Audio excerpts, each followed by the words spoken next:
نبی ہو رہا، معراج نبی ہو رہا، وہ سب ٹھیک ہے، وہ تو رسول کریم علیہ السلام کے کمالات ہیں، مگر ان کمالات والے پیغمبر نے ہمیں کیا دیا؟ وہ پروگرام اور جو زندگی گزارنے کا طریقہ دے وہ نہیں بتانا، اس پر عمل نہیں کرنا، صرف آپ کی تعریفیں کرتے جاؤ، نبی ایسے تھے، نبی ایسے تھے۔ بھئی نبی کچھ بتا کر گئے آپ کو، وہ کہاں اس پر عمل کرتے ہیں؟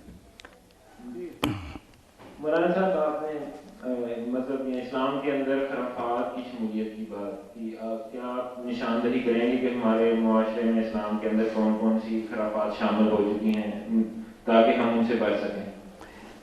معاشرے میں خرافات جو ہے نا یہ اتنی خطرناک نہیں، چلو عملی کوتاہیاں ہوتی ہیں انسانوں میں نے جن خرافات کا ذکر کیا نا وہ علم میں خرافات ہے، علم میں ملاوٹ اتنی ہو گئی ہے کہ ہمارے جو ہے نا تصورات وہ کلیئر نہیں رہے، نہ ہم اللہ کو اس طرح سمجھتے ہیں جس طرح اللہ ہے، ہم نے اللہ بھی ایک فرضی بنا لیا اور کچھ اس کے ساتھ چیزیں ایسی جوڑ دی ہیں جو صحیح اللہ میں نہیں ہے۔ مثال کے طور پر آپ یہی سمجھ لیں کہ غفور الرحیم قرآن سے لے لیا،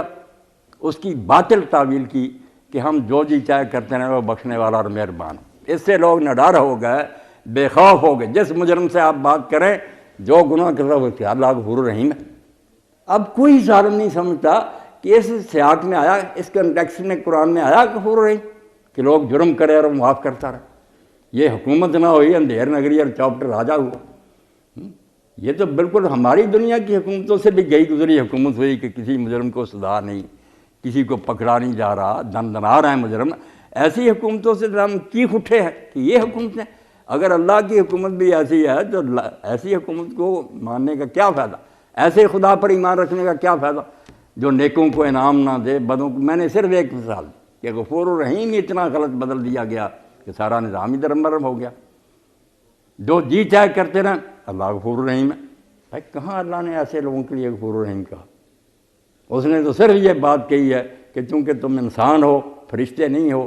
تمہارے پیچھے شیطان بھی امتحان کے لیے لگا ہوا، تمہاری اپنی خواہشات بھی ہیں، پریشر بھی ہے، اس لیے میں یہ رعایت دیتا ہوں کہ اگر کہیں پھسل جاؤ اور پھسلنے کے بعد اٹھو اور دامن جاڑو اور معافی مانگو تو میں معاف کر دوں گا۔ توبہ کرنے والوں اور معافی مانگنے والوں کے لیے غفور الرحیم کی تسلی دی کہ مایوس نہ ہو جانا کہ غلطی ہوگی، اب علاج ہی کوئی نہیں، علاج ہے واپس لوٹو، واپس لوٹنے کو توبہ کہتے ہیں،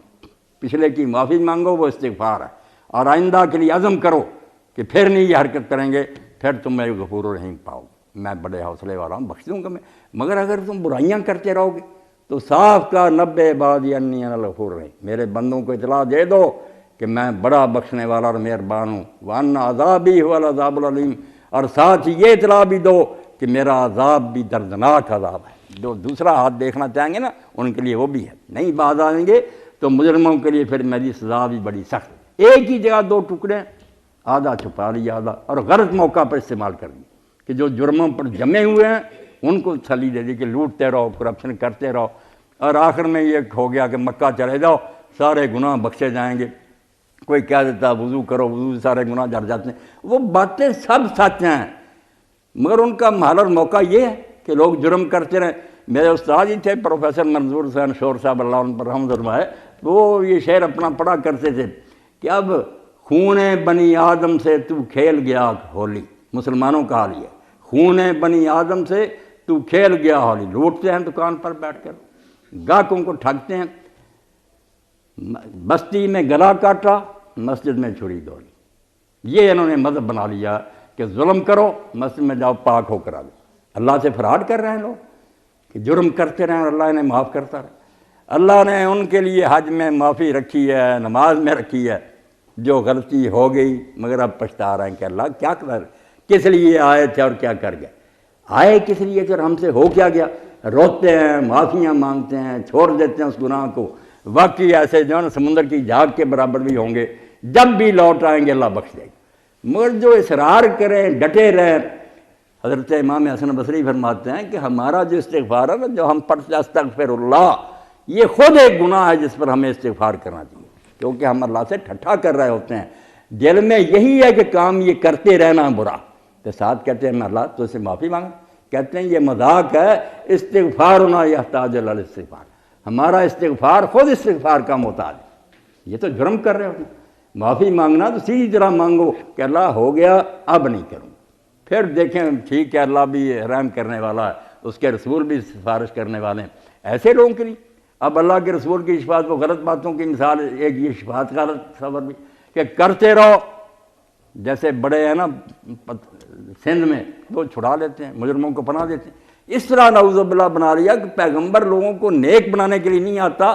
ان کو تسلی دینے کے لیے آتا ہے کہ اگر پہلے تم کچھ جھجکتے تھے نا، اب کھلے دل سے کرنا، گناہ گار ہونا، گھبراؤ، شفاعت ان کے گھر کی، توبہ توبہ توبہ۔ لعنت ہے اس دین پر، اللہ کے پیغمبر کو بدماشوں کا حامی بنا دیا۔ اللہ کے رسول علیہ السلام نے فرمایا آگ میں جلو گے، اپنے جرموں کی سزا بھگتو گے، پھر اربوں کروڑوں سال بعد میں اور نیک لوگ جائیں گے اللہ کے دربار میں سجدے میں 7 دن،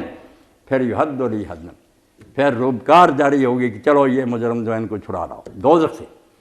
پھر اتنی مدت بعد پھر 3 مرتبہ جائیں گے اور قسطوں میں چھڑا کر لائیں گے۔ ویسے ہی کوئی چھوٹ جائے جرم کر کے، اللہ کا فیصلہ ہی غلط ہو جائے، ایسی شفاعت کا دین میں کوئی میرے سامنے کوئی لائے کہ اللہ فیصلہ کر رہا ہے مالک یوم الدین عذاب اور ثواب کا، پیغمبر صاحب کھڑے ہوگا کہ اپنا ہی بندہ چھڑا دیں، حکومت نہ ہوئی خدا کی، تماشا ہوا،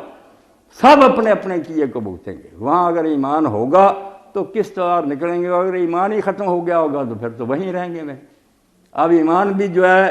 جائزہ لیا میں نے، بڑے بڑے ڈاکٹر پروفیسر ملتے رہتے ہیں، میں نے اکثر دیکھا کہ یہ ڈیری ہے، صرف معاشرے کے دباؤ کی وجہ سے اعلانیہ نہیں کہہ سکتے کہ ہم کافر ہیں، ورنہ یہ کہتے ہیں خدا کوئی نہیں، کوئی آخرت نہیں، کوئی کتاب نہیں اتری، کوئی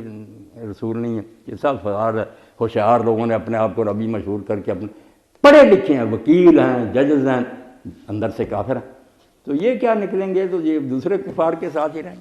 تو 2 ہی مثالیں میں نے دے دیں کہ غلط تصور کہاں لے جاتا کہ اللہ کو غفور رحیم غلط سمجھا، نہ ڈر ہوگا، رسول اللہ کی شفاعت کو غلط سمجھا، بے جھجک ہوگا کہ بے خوف ہو کر گناہ کرو۔ اس لیے تطہیر افکار جو ہے نا کہ پہلے ہماری فکر اور سوچ درست ہو، جو صحیح دین ہے نا اس کو سامنے رکھیں، پھر انشاءاللہ نا کرپشن بالکل قریب بھی نہیں آئے گی۔ اگر کوئی دامن پر چھینٹا پڑ جائے گا چین نہیں آئے گا ماعز کی طرح کہ گناہ ہو گیا تھا۔ اب دین میں 4 گواہ چاہیے نا بدکاری کا ثبوت دینے کے لیے، جنہوں نے ایک ہی وقت میں دیکھا، آج تک کوئی کیس اس طرح ثابت نہیں ہو سکتا ہی نہیں، اور اللہ کا منشا بھی یہی ہے کہ یہ جرم ایسا کہ پردہ ہی پڑا رہے، لوگ توبہ کریں، مگر وہ خود پیش ہو گئے، کسی نے گرفتار نہیں کیا، کسی نے دیکھا نہیں، رسول اللہ کی مجلس میں آ کر کہا مجھ سے گناہ ہو گیا، مجھ کو پاک کر۔ حضور نے بار بار کہا کہ جاؤ اللہ سے معافی مانگو، معافی مانگنے سے بھی پاک ہو سکتے تھے، مگر وہ ڈر اتنا گئے تھے کہ وہ سمجھتے تھے نہیں سزا جھیل کر جاؤں تو پاک ہو جاؤں گا، حدود مجھے پاک کرنی۔ 4 طرف حضور نے منہ پھیرا، اس نے 4 طرف آ کر اقرار کیا کہ حضور مجھ سے غلطی ہو گئی ہے، مجھے پاک کر۔ آپ نے حکم دیا، سنسار کر دیا گیا۔ دوسرے یا تیسرے دن لوگ بیٹھے ہوئے تھے، جگہ جگہ یہی باتیں ہو رہی تھی، کوئی کہہ رہا تھا ہماری یار نہ بری باتوں سے باز آیا، کتے کی طرح مارا گیا پتھروں سے، کوئی کچھ کہہ رہا تھا۔ حضور نے وہاں کہا یار چھوڑو یہ باتیں، ماعز نے ایسی توبہ کیا کہ اگر وہ پورے مدینہ پر تقسیم کر دی جائے تو سارا مدینہ بخشا جا سکتا، ایسی توبہ کی، کسی نے گرفتار نہیں کیا، کوئی گواہ نہیں تھا، مگر ایمان نے نہیں ٹکنے دیا کہ اگر یہ داغ لگ گیا ہے، اس حال میں خدا کی عدالت میں پیش ہوں گا، جہنم میں جاؤں گا، پھر کیا ہو؟ سزا بھی جانتا تھا کہ پتھروں سے مار دینا، وہ قبول کیا۔ اسی طرح بعد میں غامدیہ آئی، وہ بھی بیچاری اس سے یہ غلطی ہو گئی تھی، حضور علیہ السلام نے اس کو بھی ٹالنا چاہا، اس نے کہا یا رسول اللہ آپ اسی طرح ماعز کو کہتے تھے، مجھے بھی نہ ٹالیں۔ آپ نے فرمایا اچھا تیرے پیٹ میں بچہ ہے، میں اس کو تو ہلاک نہیں کر سکتا، جب بچہ پیدا ہوگا اس وقت آنا۔